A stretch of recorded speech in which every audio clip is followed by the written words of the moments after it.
Hello, I'm Liam and welcome to my 1-minute video on how to grow raspberries. The raspberry season has just finished down here on the plot, and this year has probably been the best harvest season to date, owing to the infrequent but heavy rainfall when it's come, together with some really nice hot weather. Raspberries come in many colours, from the commonly seen red types to yellow, gold and purple. But the biggest difference is whether the plants are summer or autumn varieties. If a gardener chooses to grow both types, it is possible to enjoy a raspberry harvest from May until October. It is worthwhile spending a moment to understand the differences between summer and autumn varieties. The canes are named after when they fruit, and the method for growing summer and autumn fruiting raspberries is different. Summer fruiting raspberries fruit from raspberry canes that grew the previous summer.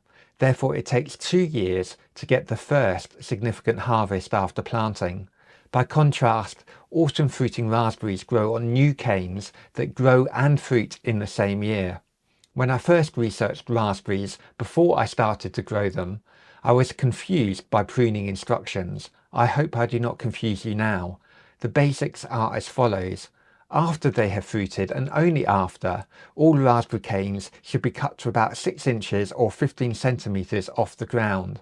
It is easy to distinguish fruited canes with their dark brown and dried out skin from the fresh green new growth. The timing of pruning is slightly different. Old summer fruiting raspberry canes can be cut back earlier in late summer. Autumn fruiting canes are cut back later at the end of autumn or even the beginning of spring the following year. Planting raspberries is often a cold weather job. Raspberry canes are dormant during the winter months, and having them in the soil before the growing season starts will give them the maximum time to establish themselves. Raspberries have quite shallow roots.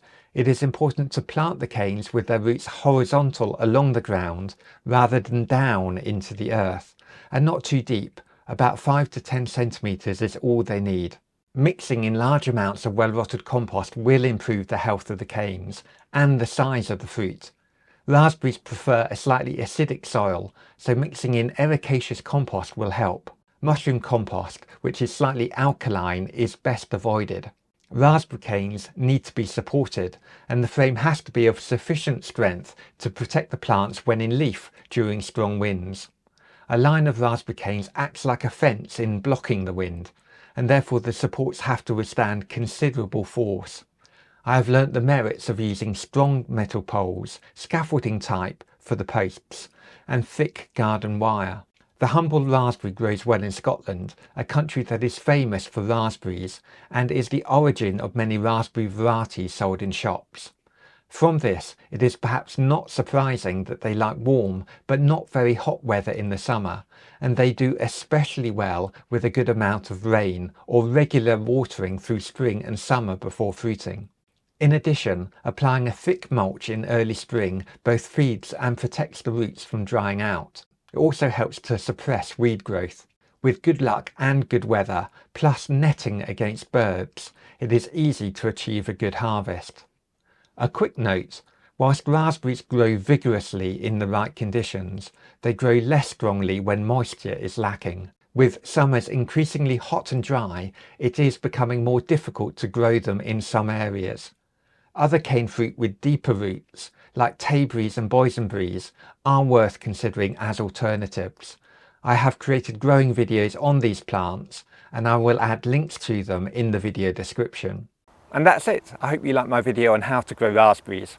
If you did, please hit the like button or leave a comment. And for more videos like this, please subscribe to the YouTube channel in the usual way. And for more content on growing fruits, vegetables and herbs, you may like to see my website, allotmentbook.co.uk.